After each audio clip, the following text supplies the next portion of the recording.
Hello everyone, welcome to the new video with a new chapter, A Shirt in the Market. Let's begin. Chapter 8, Shirt in the Market. Let's begin. Points to focus. Defining the term raw material, importance of raw material in the production of goods, plight of cotton farmers in India, steps involved in production and marketing of goods, and inequality in the market. India has largest number of handloom weavers हैं world के अंदर 7 अगस्त को celebrate किया जाता है as national handloom day handloom industries second largest employment generator है rural population के लिए इंडिया में आफ्टर एग्रीकल्चर अबाउट 4.3 मिलियन जो पीपल हैं वो एम्प्लॉयड है handloom industries Indian handloom products को बहुत ही यूनिक डिजाइन के लिए एंड फाइननेस के लिए बहुत फेमस है हैंडलूम इंडस्ट्री का स्ट्रॉन्ग इंफ्रास्ट्रक्चर है अबाउट 2.4 मिलियन लूम्स जो है of very design and construction having significant production factors concerning goods raw material अब टर्म रॉ मटेरियल डिनोट करता है मटेरियल से स्लाइटली प्रोसेस्ड और अनप्रोसेस्ड स्टेट में जैसे crude oil cotton coal iron ore logs raw material में आता है आपका कोई भी प्रोडक्ट एग्रीकल्चर का फॉरेस्ट्री या कोई अदर मटेरियल जो नेचुरल फॉर्म में नहीं रॉ मटेरियल सब्सटेंस होते हैं जो हम प्रोडक्शन में यूज करते हैं मैन्युफैक्चरिंग ऑफ फिनिश गुड्स इनको जरूरत होती है बाय द इंडस्ट्रीज ताकि वो फिनिश गुड्स बना सके फॉर एग्जांपल शुगर केन की जरूरत होती है as a raw material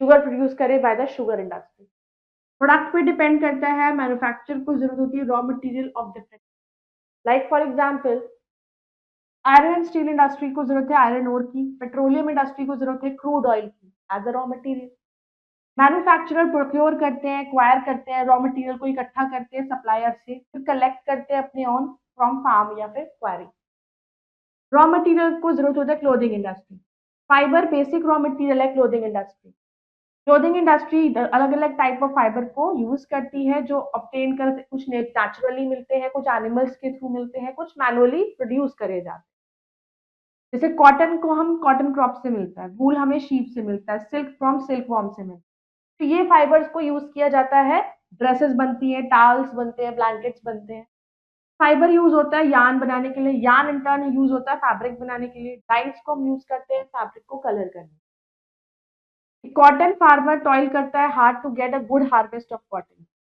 picking up cotton को कॉटन बॉल्स से कलेक्ट करना ये एक बैक ब्रेकिंग टास्क है फार्मर को वेट करना पड़ता है फॉर मेनी डेज कि वो कॉटन को हार्वेस्ट करे all the cotton balls burst नहीं होती सेम टाइम पर as and when cotton balls burst farmers फटाफट से उसको कलेक्ट करके स्टोर करना शुरू करते कॉटन फार्मर की जरूरत होती है कि अच्छी अमाउंट कैपिटल की चाहिए उन्हें कॉटन ग्रो करने के लिए मनी स्पेंड करना पड़ता है अच्छी क्वालिटी कॉटन सीड्स के लिए फर्टिलाइजर्स पेस्टिसाइड्स के लिए फार्मर्स बोरो करते हैं मनी फ्रॉम लोकल ट्रेडर ताकि वो इन एक्सपेंसेस को मीट अरेंजमेंट जो होता है ट्रेडर्स एंड फार्मर्स के बीच वो एग्जाम्पल होता है पुटिंग आउट सिस्टम जहाँ पर ट्रेडर सप्लाई करता है रॉ मटेरियल और lends money and receive the finish product traders charge करता है high rate of interest on the money जो फार्मर्स को देते हैं वो मनी देते हैं फार्मर्स को ऑन द कंडीशन कि फार्मर्स उसको सेल करेगा cotton to them not anywhere else traders cotton को बाय करते हैं from the farmers lesser than market price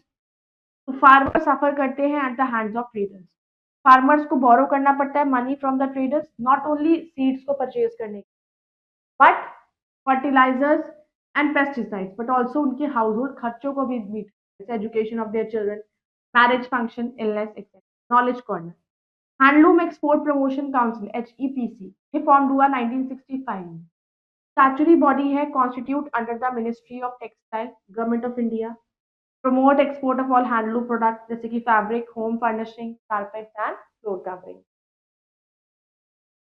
production of finish goods in a manufacturing unit एक product goes through a number of process उसके होते हैं जब तक वो एक फिनिश प्रोडक्ट बनता है like for example biscuit manufacturing goes through process बहुत सारे प्रोसेस होते हैं बिस्किट बनाने के लिए इंग्रीडियंट्स को मिक्स करना जैसे आटा हो गया fat sugar for dough formation फिर मोल्ड करना डो को वैरायटी ऑफ शेप्स में अलग अलग शेप्स के बिस्किट आते हैं अलग अलग साइज के बिस्किट आते हैं फिर बेक करना मोल्डेड बिस्किट्स को कूल करना बेक बिस्किट्स को unpacking the biscuit so they are a long process of making this about Indian weaving industry Indian weaving industry का traditionally been source of mass employment है बहुत सारे agriculture के बाद जो सबसे ज्यादा लोग जिसमें इन्वॉल्व हैं दैट इज या weaving industry abundant raw material और अनलिमिटेड सप्लाई चीप लेबर की कंट्रीब्यूट करता है growth of Indian weaving industry however Indian weaving industry struggling क्योंकि because of the influx of cheap machine made cloth. बहुत सी weaving India के अंदर की जाती है हैंडलूम्स पर। हैंडलूम एक loom powered manually. Cotton important natural fibre है जो पूरी कंट्री में फाउंड किया जाता है। 23 वैरायटी ऑफ कॉटन है इंडिया के अंदर। One of India's oldest cotton fabric है जिसे हम खादी कहते हैं। इंडिया को कहा जाता है for a wide variety of fine silk woven fabric. Banaras एक फेमस वीविंग सेंटर है जो गोल्ड सिल्वर ब्रॉकेट्स के लिए फेमस है। Fabrics with race design. Craftsmen and women weave thin metal wires into textile along with silk threads. ये जो fabrics होते हैं they are sometimes embellished with zari, embroidery done होता है प्योर गोल्ड पे। Marketing of finished goods. Manufacturers promote करते हैं अपने फिनिश प्रोडक्ट्स को एडवर्टीजमेंट्स के अलग अलग ब्रांड नेम्स के अंदर to the customer. Finish goods customers तक पहुंचते हैं एक चेन ऑफ ट्रेडर्स के थ्रू जैसे wholesalers retailers. Cloth market. People directly और इनडायरेक्टली इन्वॉल्व है क्लॉथ मार्केट में। Weavers, cloth merchants, other traders. Weavers cloth को लेके आते हैं मार्केट में सेल के लिए। वीवर्स क्लॉथ बनाते हैं मर्चेंट्स की रिक्वायरमेंट के। क्लॉथ मर्चेंट्स क्लॉथ खरीदते हैं वीवर से और उसको गारमेंट मैन्युफैक्चरर को बेच देते हैं, पोर्टर्स को बेच देते हैं। अब क्लॉथ मर्चेंट परचेज करता है यार्न को, वीवर्स को दे देते हैं। क्लॉथ मर्चेंट इंस्ट्रक्शंस देता है वीवर्स को about the type of cloth to be made from yarn. तो अदर ट्रेडर्स भी होते हैं जो मार्केट में आते हैं purchase the cloth woven by. Export of finish goods. Term export refer करता है गुड्स एंड सर्विसेज को सेंड करना produce in one country to another country for sale. Seller who sells goods, जो गुड्स को services को दूसरी country में बेचता है उसको एक्सपोर्टर कहते हैं। और बायर इन फॉरेन कंट्री में जो वहां पर बायर होता है वो इम्पोर्टर। कुछ मैन्युफैक्चरर्स अपने गुड्स को सेल करते हैं फॉरेन कंट्रीज में। Goods are sent to foreign countries by aeroplanes, by ships के जाते हैं। एक्सपोर्टिंग गुड्स हेल्प करता है मैन्युफैक्चरर को कि एक वाइडर कंज्यूमर बेस क्रिएट करे। मैन्युफैक्चरर के अंदर अपनी प्रोडक्ट्स को लोकल और ग्लोबल मार्केट में बेचता है जिसकी सेल बढ़ती है प्रोडक्ट की और जिससे वो प्रॉफिट कमाता है। Inequality in market. प्रोड्यूसर और सप्लायर्स रॉ मटेरियल के, producers of finish goods, traders, ये रिटेलर्स इंक्लूड करते हैं, wholesalers as well as customers, ये स्टेक होल्डर्स होते हैं market.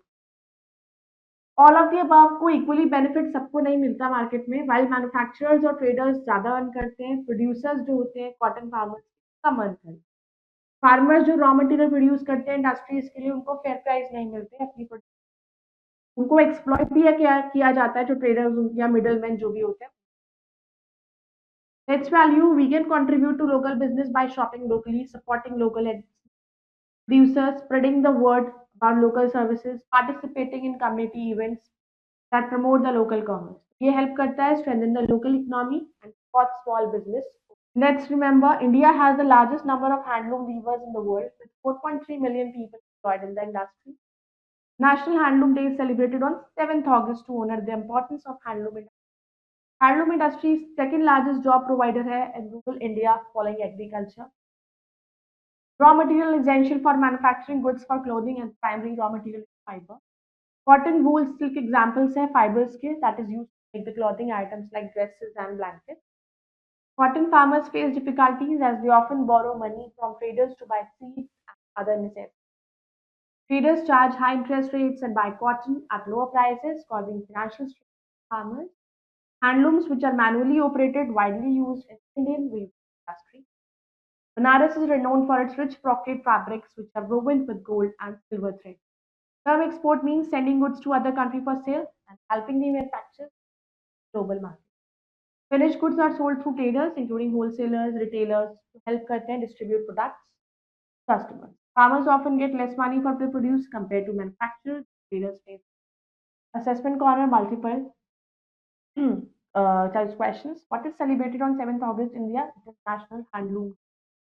How many people are employed in the handloom industry in India? 4.3 million. What are Banaras fabrics famous for? That is gold, silver, brocades. Why do cotton farmers often borrow money from local traders to buy machines? What does the term export refers to? Sending goods to another country for sale. I hope you all have understood this. Go through it again.